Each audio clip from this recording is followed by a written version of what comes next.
Hi అండి, welcome to home food channel. అందరికీ నమస్కారం. ఈరోజు అటుకులతో మిర్చిరీ చేస్తున్నానండి.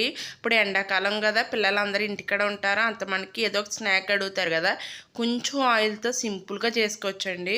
చూడండి అటుకులండి, నేను బయట కొనే అటుకులు తీసుకున్నాను. మనకి పేపర్ అటుకులు కూడా దొరుకుతాయి.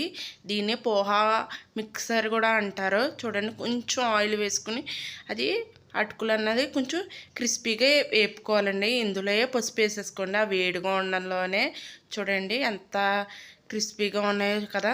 కొంచెం ఆయిల్ అంటే ఇప్పుడు 3 స్పూన్ ఆయిల్ తీసుకుంటే సరిపోతుంది మనకి. చూడండి, పల్లీలు వేసుకుని బాగా వేయించుకోవాలండి. అందులో వేసేసుకోవాలి. ఇప్పుడు పుట్నాల పప్పు ఉంటుంది కదండి, వేపించిన శనగపప్పు అంటారు కదా, అది కూడా వేసేసుకుని అందులో వేసేసుకోవాలి. జీడిపప్పు కూడా అలాగే వేసుకోవాలి. ఇంక నేను ఎటువంటి ఆయిల్ కూడా వేయలేదండి. ఇంకా ఆయిల్ కూడా మిగిలిపోయిందండి.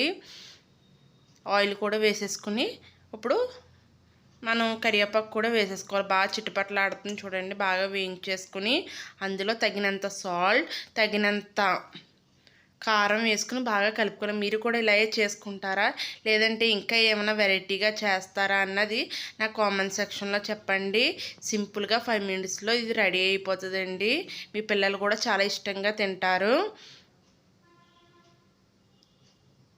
చూడండి, అదంతా బాగా కుదుపుకోవాలి. ఇక్కడ మా బాబు చూడండి, ఇది వేడిగా ఉంది కదా తీసుకుని తింటున్నాడు. ఈ వీడియో మీకు నచ్చినట్లయితే లైక్ చేయండి, షేర్ చేయండి, subscribe to home food channel.